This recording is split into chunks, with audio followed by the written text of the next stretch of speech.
Yeah. That's camera action. Welcome everyone to this Tanya Class. I apologize for lateness. It was unexpected emergency. Not an emergency. Huh? Okay. I had to wait. So a child was deposited in my house. I had to wait for his father. Oh, After what? Wait for his father to get him out. Yeah. Talking about fathers and sons. Shlocha Brothers. Then we're on the topic of love. Obviously, only love which we have is love for Hashem. And we learned about two general types of love. One is a love which a man could awaken, could create on his own. The other is a love which is given as a gift from above. Another way to categorize these two types of love. One is called Ahavas Olam, a love, literally a love of world, not love to the world, but a love of God, which comes from the loving the world. We're doing chapter 44. Actually, this second half. And the other one is called Ahava Rabba, great love, or Ahava Betanugim, a love of pleasure, a love of delight. The difference of these two loves is one is a love that has an objective. I love something, I love someone, and at the base of that love there is a love for self. The famous analogy of a person who said, I love fish. The rabbi told him, you don't love fish, you love the fish, you let them swim in the ocean, you love yourself. So that's a bit of an extreme case, but the truth is, if we think about it, any love comes from a love, most not any, but almost all loves that we know come from a person wanting the best for himself and knowing that being around someone, having something, even sacrificing of himself so he could maintain the relationship with that object of the love, is all an act of self-love. I love something because it benefits me. And that love is always, I'm trying to reach something, I'm trying to get somewhere, I'm trying to have that thing, that's something which I love.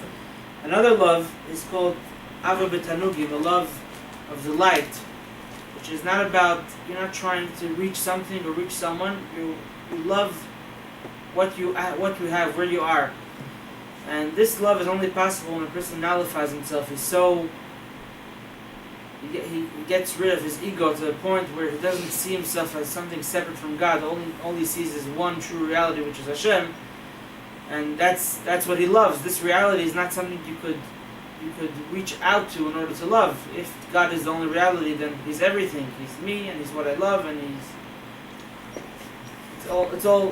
it's a world of oneness. A world where there's no any love requires generally two parties. One who's being drawn wants. The Hebrew meaning of the word love, ava, it also means ava, wanting, desiring. So generally, love it takes two to love. There's the lover and the beloved. That's a regular love. This love, Ahava Betanugim, a love of delight, is about just enjoying who you are. And when could a person truly enjoy who he is? And for a person to truly enjoy himself, he has to be free of any lacking. There's nothing that's missing in his life. That's how he can love himself. Otherwise, we can't truly enjoy ourselves if we still are missing things and we love things.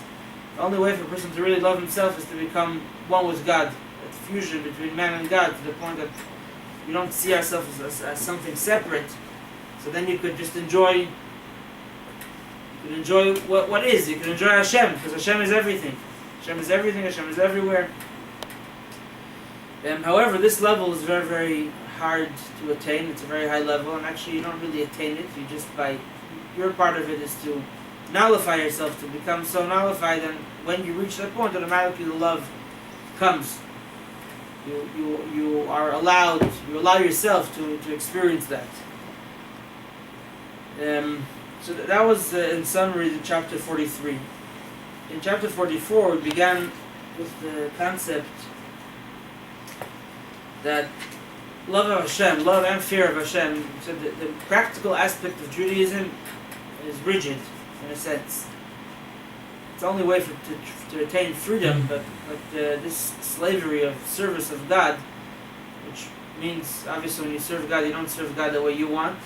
Any service you do for someone, anyone in business knows if you do only what you want or what you think the customer wants, you're not going to be very successful. You got to do what the customer wants, whether or not it suits you. Customer's always right, they say. Exactly. I was once in Israel in a taxi, and I was talking to the taxi driver about Yiddishkeit. So I'm talking, and I asked him if he agrees. He says, whatever the customer says, I agree. So if you want to love us, if you want to serve God, you have to serve Him the way He wants. There's many movements that are Jewish movements. I say Jewish movements, but movements led by Jews, which they call denominations of Judaism. Which some of them have very good intentions. They want to make Judaism more accessible and more modern for the modern Jew. Some of them are just don't have such noble intentions. But even if you have noble intentions, if Judaism is about serving God, you have to serve God the way He wants, whether or not it fits in with particular modern trends of the day or not. You have to serve Hashem in His way, and there's one way to serve Hashem. Generally one way. There are different customs, but again, nothing really, when it comes to the laws, it's different in Hagim, but when it comes to the basic laws of Judaism, all Jews follow the same law and serve Hashem in the same way. We put on tefillin. If a tefillin is not kosher for an Ashkenazi Jew, it won't be kosher for a Sephardi Jew either. The fact that they tie it differently and you write it with a slightly different writing, these are not things that make it or break it. Any Jew could use any kosher tefillin. All Jews keep Shabbos in the same way. In the core aspects, we all daven 3 times a day. The practical aspect of Judaism is one size fits all. Every Jew has got to conform to halacha. When it comes to the emotional aspect, what inspires you to serve Hashem, there you have a free hand, so to speak. Whatever inspires you to become a better Jew is good, it's kosher. As long as it has to obviously inspire you to serve Hashem. Any form, some people find it some Musar, some Kabbalah, some whatever it is. Some people are inspired by stories of tzaddikim, some people are inspired by learning philosophy. Whatever makes you do more mitzvahs, do them better, is good. And every Jew, that's one aspect. And also how we experience the emotional side of Judaism, of Yiddishkeit, love and fear of Hashem. Everyone has a personal way to do it. However, in chapter 44, the Alter Rebbe tells us of 2 types of love to God, which every Jew has. He says, generally no one Jew will love Hashem in the same way. Just to illustrate this point, to help us understand it. Of angels. Hashem has angels. Angels, the Hebrew word for angel actually means also messenger. And the angels, they're not corporal beings, they don't have bodies. So what puts one angel apart from another? If both of us have the same opinion on everything, let's say that's possible, let's say we still have a body which puts us apart. But what puts apart one angel from the other? And the answer is there's no such a thing as an angel that's identical to another angel, because otherwise they would be the same angel. Idea is 1 + 1 = 2. Is the same idea whether it's being studied in China, in the United States, in Israel. It's one concept. An angel is more of a concept than what we would usually call a being. He's a being which is a spiritual being. He's an idea. He's an emotion. And there's no such a thing as 2 angels which are the same, because then there would be one angel. There's nothing to set them aside one from the other than the fact that they are on a different level. They have a different perception of Hashem. And the same is true also with neshamas, with souls. Every soul, every neshama connects to Hashem in a different way. So when it comes to about loving God and fearing God, everyone has it differently. Well, the only thing we need to know is that the way to do it is pretty much the same. Get to know Hashem. But what exactly you're going to love about Hashem, everyone's going to take it in a different way. But there is two types of love, two ways to love Hashem, two aspects of the love of God, which we read about in chapter 44. The first one we discussed at length last week, which is all people like different things. But there's something that all people like, which is life. They like to live. And the meditation that the Alter Rebbe teaches us over here, how to think about Hashem. Think about Hashem as your life. Realize that the source of your life is God, and the way to connect to the true life, which is the source of all life, is by studying Hashem's Torah. So that's something that all Jews, every single Jew, was given that love to life and the love to the source of life, which is Hashem, and every Jew could love Hashem on this level. Okay, next, the first type of love you're talking about, which is the love of self. So here we have the love of self being equivalent with the love of God. Exactly. God in you. God is you. Without God, you would not exist. With God, you do exist. That's not a negative thing. This is still not what you would call the most altruistic level of I love God because He's the only being. It's more like I exist, but my existence is entirely dependent on God. He's my life. And I realize that for me to experience my life, I must, what's the word for it? I must acknowledge and devote devote myself to Hashem. But it's still about my life, you know. The example that we give, now the love for life is not something you feel usually, because it's actually at the base of anything that I enjoy. I must live to take pleasure in that thing. So the fact that I love to live is actually behind anything else I love, and this is a love which is at the core of every single other love. It's actually part, and also with loving Hashem, a person will love God because of God is good to him, and God is this, and God is that. It all begins from the fact that God exists. God makes everything exist, and if I love existence, I must love the Creator of existence, or at least I should. It would be foolish to settle for something that God created if you could connect to the Creator Himself. Like the person who enters the king's palace, and instead of going to meet the king and making requests from the king, he gets sidetracked by all different beautiful things he sees. When we look at the world, at the beauty of the world, if we just focus on the beauty of the world and forget about the Creator, that would be foolish. When you're saying that love of self is because the soul is what is the soul? The soul is what? The soul is God? The soul is part of God. Part of God. Part of God, literally. It's the only thing that we really depend on is Hashem. Everything else we think we depend on.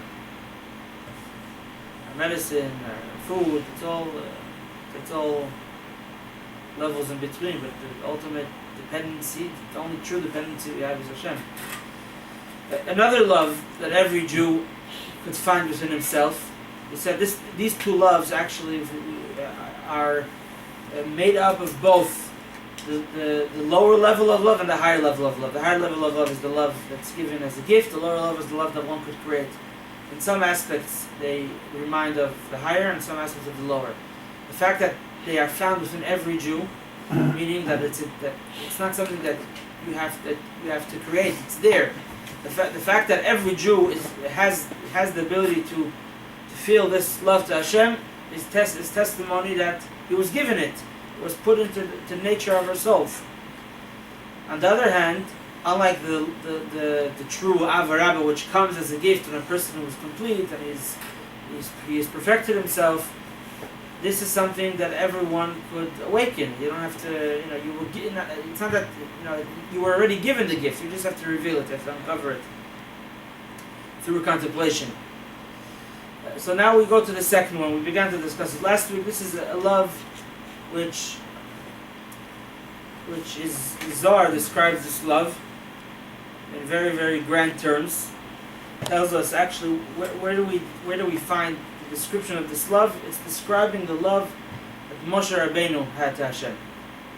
Zohar says a few sentences. How did Moshe love Hashem? What was his level of love? The love of Moshe to God was like the love and the service of a child to his father and mother, which he loves more than he loves himself and his body and his soul and his spirit. And he is ready to sacrifice his life in order to redeem his parents from captivity. This is a love, this is the entire opposite of the love before. The love before is, why do I love God? Because He's my life. When do I feel the love? When I feel weakness. When my soul leaves me, I wish the soul will come back. The love of life. This is a love which actually is the diametrical opposite. You're ready. It's not about I love myself. It's about I love my father and mother, and I'm ready to die for them. Which really negates the whole concept of love the way we usually know it. I love, and I'm even ready to sacrifice on condition that I will benefit from it. A person gets married, it definitely affects his freedom, and he can't do what he assumes responsibility, but only because he knows that it will benefit him. He will find completion. He'll be loved. There's always something to get in return. There's no a person is only ready to sacrifice for someone that he loves if he will benefit from it in some way or another. It doesn't have to be, you don't have to look at ourselves as bad people. It's the fact that we want to be loved is a natural desire, and we're ready to sacrifice in order to be part of a family, to be part of a community, friends, whatever it is. It's not a bad thing, but there's always some sort of benefit that I get from it. It could be a good benefit. And wanting to have a family is a good thing. But there's a certain self-interest. The reason why I'm ready to sacrifice is because I will gain. This love, you're ready to die. Generally, a person is ready to love and to sacrifice as long as he will remain to benefit from the sacrifice that he made. And this love, you're ready to sacrifice, to give your life over for God, to die for Hashem's sake. You will not benefit from it.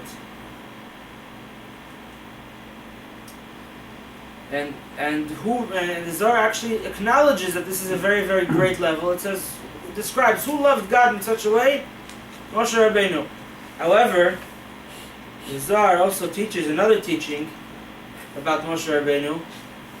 That Moshe Rabbeinu, he continues to shine in every generation, in every Jew. And this means that every Jew has the possibility to attain this tremendous, great level of love to Hashem, which Moshe Rabbeinu had. Now you got to be honest with yourself. Who has the audacity to say that I really have this love? It would be preposterous to say such a thing. That you love God the way Moshe Rabbeinu loves God.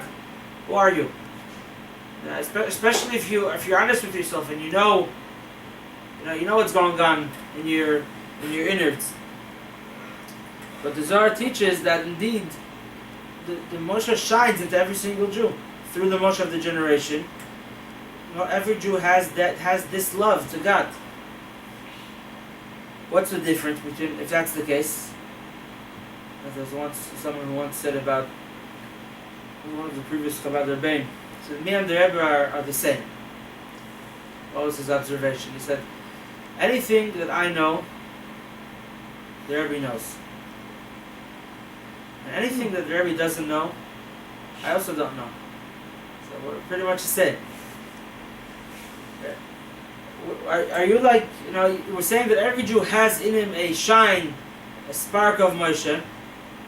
At the same time, we're describing, this is a love that Moshe experienced. How do you reconcile these two concepts?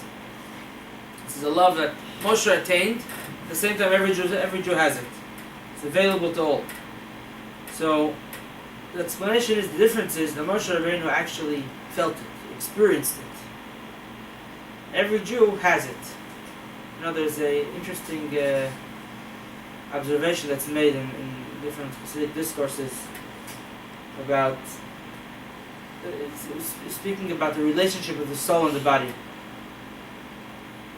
And generally everything our body could do is because our soul has a power of vision, a power of hearing, a power of touch and feel.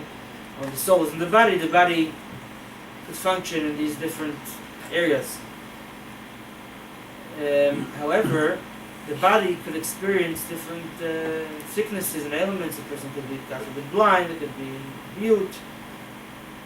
So there's an interesting discussion. Does this mean that the soul is lacking the power, or is it just the body? And the answer is obviously that the soul is always healthy and complete. The only reason why someone may be blind, well, let's even take it to a further level. Someone is not wise. Does it mean, why is he not wise? Why is he taking a long time to comprehend things? Is it a lacking in his soul or lacking in his body? And the answer is obviously that it's something that has got to do with the body. The soul is a godly creation, is a godly being, and God is perfect, and therefore a part of God, so to speak, must also be perfect. Why is it that some people cannot see or some people are not smart? That's because of different reasons. It's because of the body. And even on a deeper level, even the body of the soul also has a certain body, which is the soul in it of itself is a part of Hashem, but there are different levels of souls. Before they come into bodies, it's not the body that makes all the difference. But that is not the essence of the soul. And what's the proof? The proof is that blind people, when they give birth, even if it's two blind people who get married, the child will not necessarily carry the same ailment. Sometimes he will, sometimes he won't. And there's ways sometimes to get to even if it will continue, it's not because the soul had the problem, it's because sometimes the genetics of the body, whatever it is, also continuing, but it's something that could be overcome, and it's not. And we see that a blind person, someone who cannot see, even if it's from birth, could give birth to a perfectly healthy person. An unwise person could give birth to a very wise person, because the body is what allows the soul to shine, and the different powers of the soul. But the soul itself is perfect and strong. Souls don't get sick. What makes a person sick is when the soul departs from the body on a certain level. That's the cause of illness. So the difference between every Jew and Moshe Rabbeinu is that Moshe Rabbeinu, this love of God that every Jew possesses, because every Jew is connected to Moshe. Moshe is the channel through which God generates life to every single Jew. Every Jew possesses this love. It's just that Moshe Rabbeinu had the ability for this love to come out in a revealed way. And he was able to experience it and to feel it like he feels his 10 fingers. It was something real. It was in his not only in his spiritual experience, it was also in his, so to speak, human experience. Moshe, living as a human being of flesh and blood, felt this tremendous level of love to God. We do not have that ability. That's why, although we are the same as Moshe in the sense that we all have this great love, we're really not the same, and we shouldn't try to think we're the same.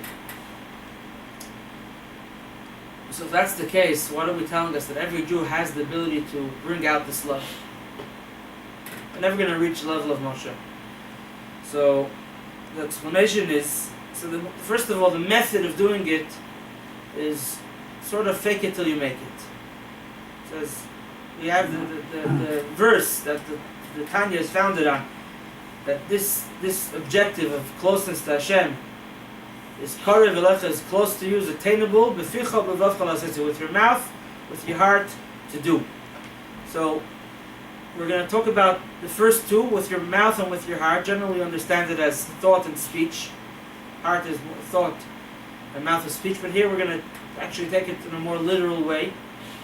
That every Jew has, it's karev, it's achievable for every Jew to reach this level of love of Moshe Rabbeinu by combining two of his levushim, which Tanya calls the garments of the soul, which are thought, speech, and action.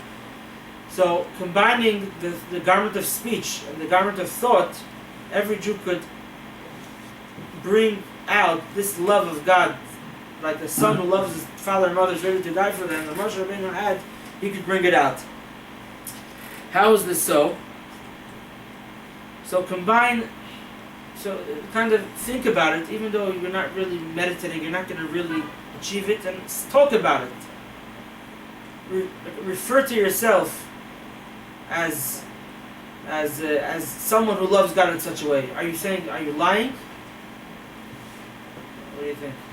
If I say I'm a person who loves God like Moshe Rabbeinu, I'm ready to die for God, would you be saying an untruth? Probably. Huh? I mean, who was more devoted to Hashem than Moshe Rabbeinu? Right, but at the same time, we said that every Jew has it. It was interesting that Yeah, but he was humble. I don't know if it's not a humble thing to say that I'm. No, I'm talking about saying to people. Say it to yourself. Refer to yourself.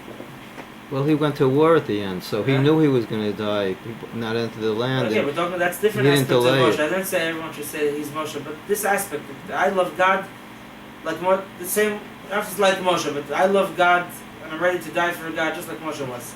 I haven't met anyone like that, including myself in my lifetime. I don't know So you anyone. haven't met yourself in truth yet.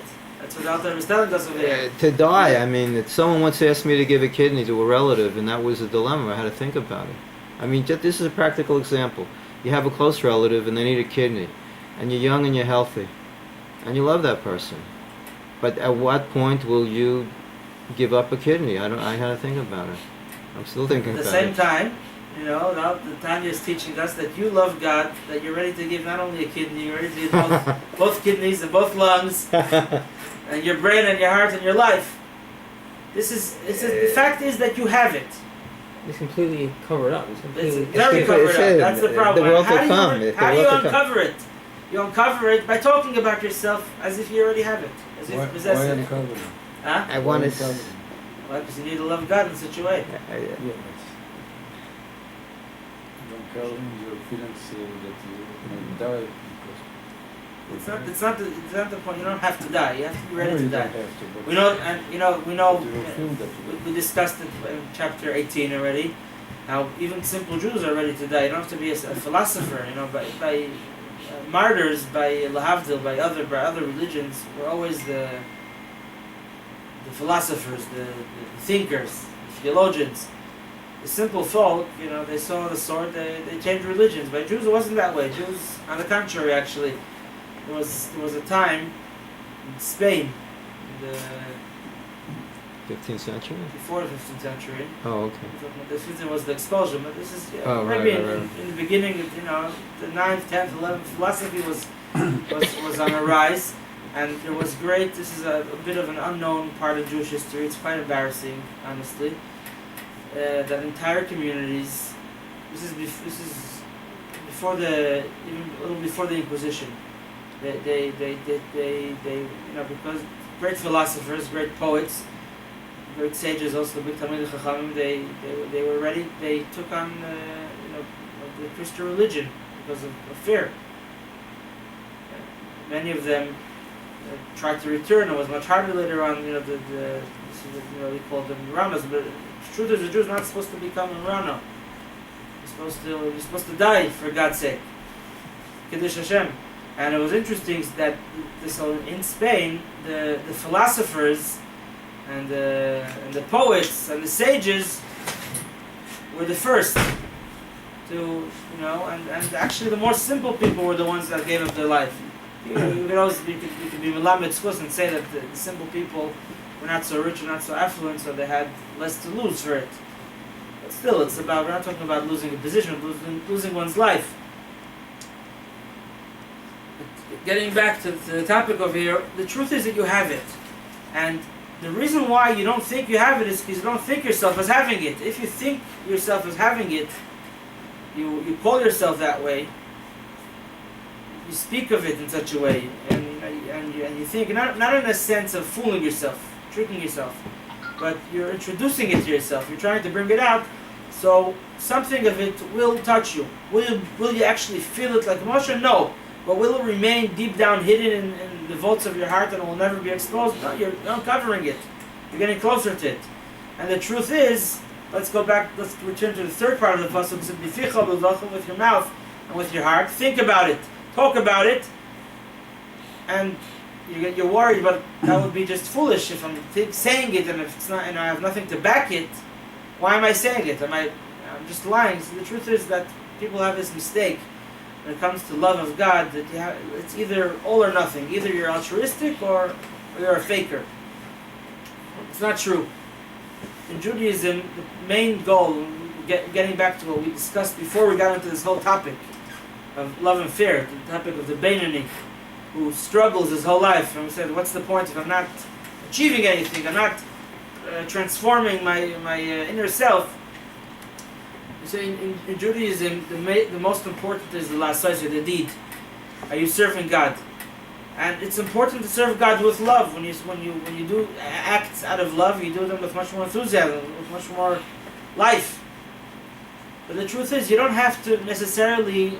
You have to try. But even if you don't, but the fact that I'm trying to love and I'm talking about myself as loving God in such a great way that I'm ready to die for Him, and thinking of myself as such a person, prompts me to do. La'aseh makes me do what God wants with more excitement. So it's true. It's true because firstly you have it. You're not lying. I started to say there's an interesting law in the laws of Shabbos. Someone is fishing on Shabbos. That's one of the 39 forbidden melachos, things you're not allowed to do on Shabbos. Catching, hunting. So if someone is fishing, he puts out nets in the ocean on Shabbos. And he knows it's Shabbos, and he knows that he shouldn't be doing it. He knows he's not allowed to. He has everything down pat to get the punishment for it. That's great. And Shabbos is a very great punishment if it's done b'mezid, intentionally, and a person was warned. He could even face the death penalty. If not, the person has to bring a chatas, a sin offering. What happens if a person is going fishing on Shabbos, is catching fish, and he puts the net down, and out come, along with the fish that he caught, a baby, a child, and he saves the child's life. He had no intention of. Now, if I knew that a child fell into the ocean and I'm trying to save him, then I'm not only am I allowed to, I must go out to the sea and put out nets. And someone who does that is doing great mitzvah. This person had no intention of doing mitzvah. He had no idea that there was a child in the ocean. By mistake, it happened to be that his net also happened to save a child. What's the status? Does he get punished for the desecration of Shabbos or not? Probably he would, because his intention is more important. He may get some benefit. But he saves a life. Yeah, but that wasn't his real intention in his heart. His intention was... You're making a strong point. His intention was his sinful. intention. He didn't intend. Maybe, but sin. God controls everything, so maybe he put the baby there for a reason. I don't know. That's true. I don't know. But the halacha is that in such a case, since at the end of the day, the bottom line was that your net did something permitted on Shabbos, not only permitted something, a mitzvah, saved a life. So you're not liable. Maybe the person has to do tshuva for his thoughts, his intentions, but so even though he did it by doesn't have to bring mistake, the carbon or the. even though he saved the kid by mistake, He did a mitzvah by mistake. Right. It takes away the sin, because at the end of it, this is what happened. So let's try to apply the logic over here also. You have, by being a Jew, by virtue of being a Jew, you have this love to God, of Moshe Rabbeinu. Moshe Rabbeinu exists in every generation, and he shines into you, and he gives you this love, and you have it. Now you're going around and telling yourself, I love God like Moshe Rabbeinu. You're not lying. Do you feel it like Moshe? No. But first of all, you're not saying an untruth, because you do have it. Maybe not on a conscious level, but it's there. And secondly, it's prompting you, it's making you serve Hashem in a better way. So if that's the case, not only is the love there, the love is coming out. It's coming out like it came by Moshe. By Moshe it came out in a great level, and by you it's coming out from time to time. You're slipping into this consciousness and slipping out of it, but it's affecting you. It's making you serve Hashem with more chayas, with more excitement, with more vitality. So you have to kind of fake it so you make it, in the sense of, that the habit of thinking yourself as a Jew who's ready to serve Hashem will eventually affect you. You know that in politics today, it's name calling became very method. Prevalent. The prevalent method by many people. They label you as you're something, you know. So and it's a whole philosophy of radicals that they name call people who had no intention of ever being this thing that they're being called. People think that they're that way, and when you tell a child you're a bad boy, you say he starts becoming a bad boy. And you tell a child you're a good boy, even though he's not such a good boy, it helps him become a good boy. The fact that you expect of someone, you tell someone, I consider you a good person. So it may not be so true in the beginning, but the fact that he's hearing that and he's getting that vibe that he's a good person makes him become a better person. And the opposite is also true.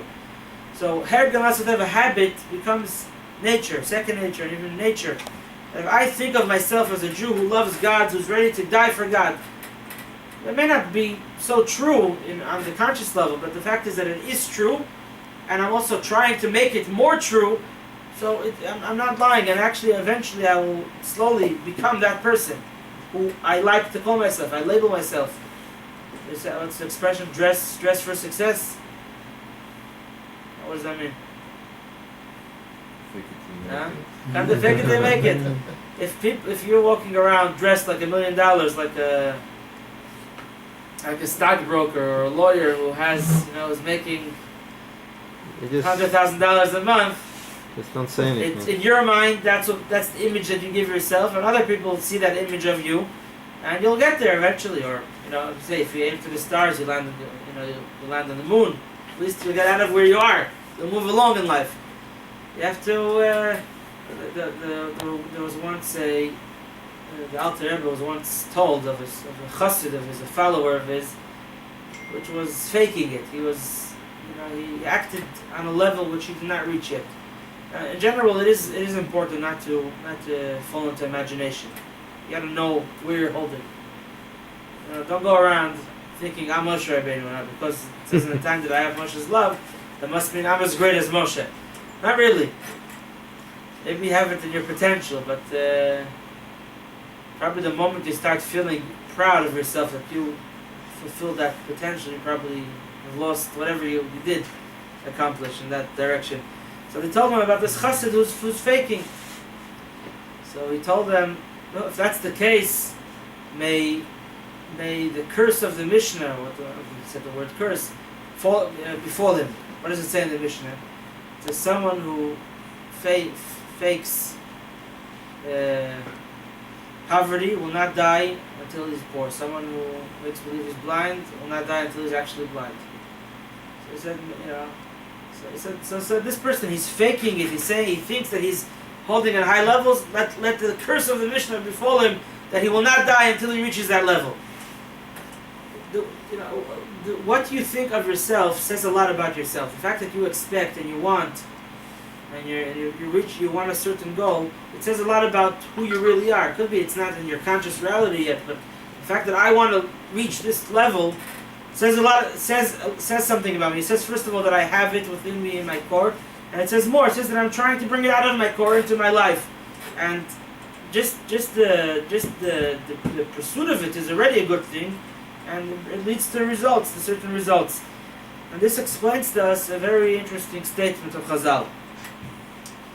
Sages teach us a famous principle in Jewish thought, in Jewish Musar, serving Hashem. It says, "Machshava tova, HaKadosh Baruch Hu mitzvah l'mayis." It says someone had a good thought. It's the thought that counts. Everyone here knows that sentence. So at least you meant it. You wanted, right? You say it's the thought that counts. But if we look at the source of this saying, the way Chazal said it, they're not saying someone who intended to do a good deed but was unable to, God considers it as if he did a good deed. That's not what it says.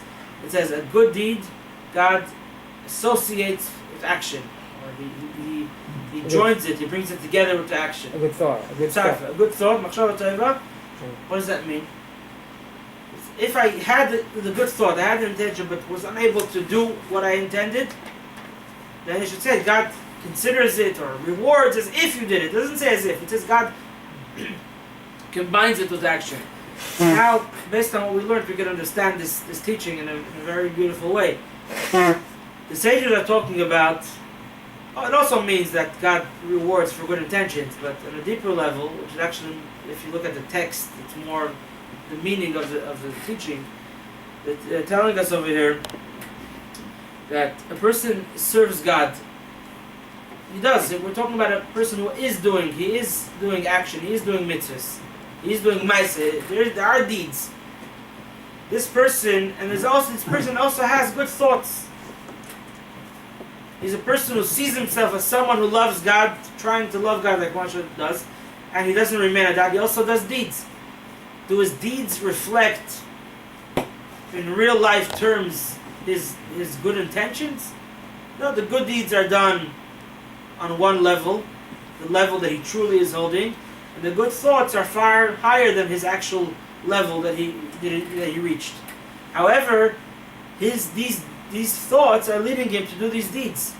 So they are separate from one another. They're not the same. The thoughts are on a very high level. The deeds, which are what I'm really doing, are on a lower level. I'm not doing it with so much love to God. I'm doing it because I'm trying to love God on Moshe Rabbeinu's level. Therefore, I'm doing what my doing is not on Moshe Rabbeinu's level.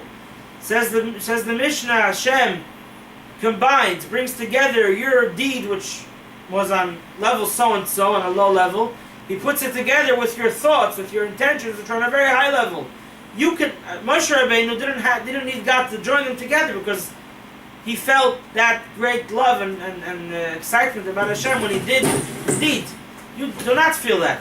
However, you are trying to do it. So therefore, Hashem is promising you that your deed, which was on a low level, your good deed, which is not coming with so much inspiration, will be joined with the great level that you're trying to attain in your thought. It's not even in your feeling. It's a machshava. It's a thought. It's not that you actually felt it. That's the explanation of this teaching. So it's telling us that a person should try to aim higher than himself. A person always, you have to be practical. You have to be realistic. At the same time, you have to know how to dream. You say if you don't, does the expression go? If you don't know how to dream, you're not going to know how to fly. A bird, when it starts to fly, doesn't know that it knows how to fly. He thinks, he tries, he sees others doing it. When you actually dream big, you could start to fly eventually. And here too, we're talking about flying, lifting up. The idea of love and fear is like the wings. So, what does this mean in practical terms? What is the difference? If I now, it's about loving Hashem. I love Hashem on a very great level. What's the difference if I love Hashem on a great level or on a low level, as long as I'm doing what He wants? The difference is what's actually, where is it going to feel different? As long as I love God, I love God for this reason, for that reason. So he explains us that doing mitzvahs out of this love to Hashem, this level of love, like a son who loves his father and is ready to sacrifice himself, his life, for his father and mother, there could be two expressions of this, of the kavanah that I will do when I do a mitzvah. One kavanah is, which you already spoke about earlier, using an analogy of a king who, and actually the Alter Rebbe didn't mention this analogy, but slightly differently in chapter 41. It's the same story. You have a king, great king, who had a son who went into captivity, and the son was released and returns home. So there are two very happy people over here. You can all observe the king is the child is very happy. He returned home. He's no longer a captive. And the king is very happy that his son has returned to him. So the fact that they're both happy is pretty obvious. The question is, who's happier? And why are you going out of jail? What's your kavanah? Imagine a son is stuck in jail. He wants to return home to his father, the king. What should be his kavanah by releasing himself from the prison? Probably the father's happier. Huh? So to be good, to stay out of trouble, or to He wasn't taken to jail because he was taken by the enemies of the kingdom. He was kidnapped. Not to get caught again. Then. to be thankful to Hashem that he's free. We'll talk about let's Yeah, you should. we're studying the mashal, not the nimshal. It's a mashal. It's an analogy to explain. So the king is obviously Hashem. The prince is obviously the Jew. The Jew and the jail. The prison is obviously the world. The constraints of the world. God should be happier. So who's happier? God, the king. The truth is, it's not really relevant. The question is, who should you, when I'm the prince, I'm going out of jail, who am I trying to make happy? Of course I will be happy going out of jail. But if I love, if you have this love to Hashem, like Moshe Rabbeinu loves Hashem more than he loves himself, when you're going out of jail, what you're thinking is not, oh wow, thank God I'm out of prison. And that's the joy. You're thinking about, oh wow, my father is going to be so happy to see me again. I'm doing this to make him happy. It's not about myself. It's not that I want to leave prison. It's more that I want my father's son to be out of prison. That's the question is who you're trying to please over here.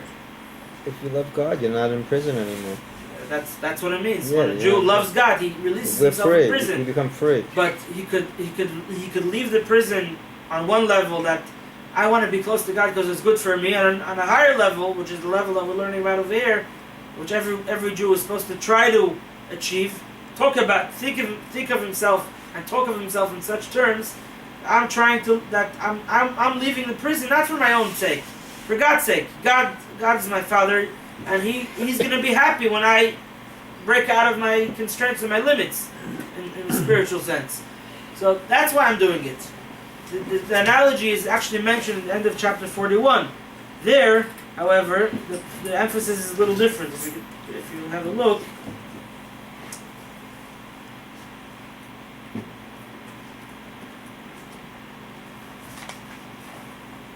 sorry, actually, no, I did a mistake. It's mentioned in another place. Chapter 41 is mentioned in the same way.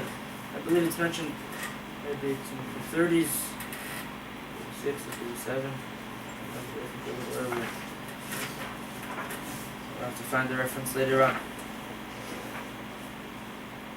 But it's interesting. God is always there. But what happens in the physical world when a parent passes away and a child is lacking that guidance? I've heard people say, I don't have to work hard because my parents not around for me to give them joy anymore, which is kind of sad.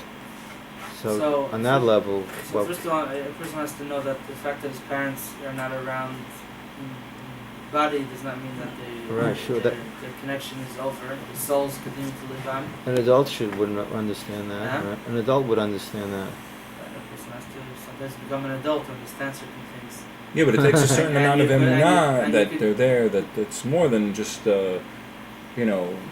obvious. You have to believe in it, and you have to believe that your parents will have a lot of nachas. Right, continue. So, right. take someone that didn't manage to get married yet, and he knows that his father would love to see him married, and now that they're not around, you think they'll see it. They'll have great nachas in the upper world. In the upper world. Now we know that it says that parents, I think it's 3 generations back, ancestors, their souls come to every wedding. It says in the holy books, they're present. Mm-hmm. But in the case of God never dies. I saw a story of the Baal Shem Tov today. I didn't even look at the whole story. The punchline, that was the headline, that was the punchline. Baal Shem Tov told someone, as long as God is alive, you have nothing to worry about. So there's an eighth Sheva Bruchas then. There's another Sheva Bruchas. If the ancestors come from the world to come. I don't know if they could say the blessings, but okay. Definitely there's the connection is still there.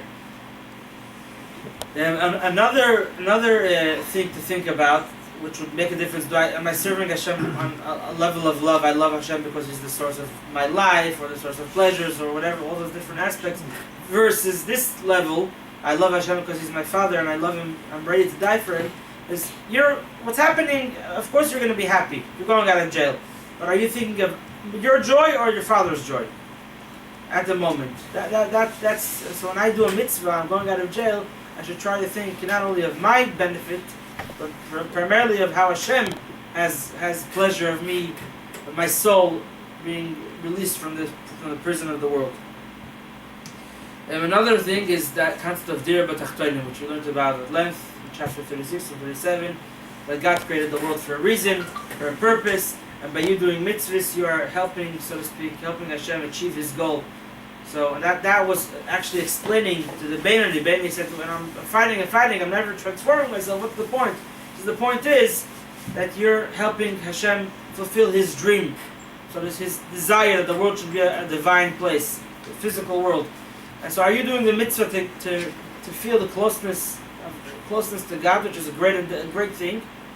Or do you remain at that? Or are you thinking about what Hashem will, so to speak, benefit? Hashem has a plan, and I'm helping Hashem achieve this goal. Hashem could do it Himself, but He wants me to be involved. And am I doing it just to feel close to Him, to feel inspired, or also, and mainly, that Hashem should feel happy? So that's the thought. This is the machshava tevena, to say that you really care about Hashem and more than you care about yourself, and that all you're thinking is about Hashem, making Hashem's dir, Hashem's dwelling place in the world.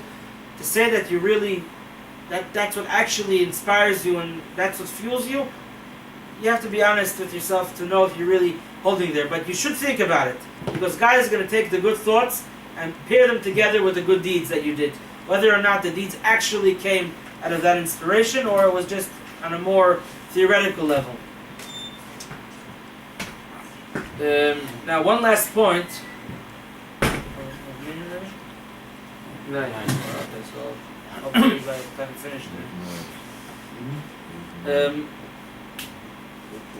Now, so two more points that this chapter discusses. The first one, not the first of these two, is that we learned about different levels of different ways of serving Hashem. So, like an animal, like a person, right? The animal is more.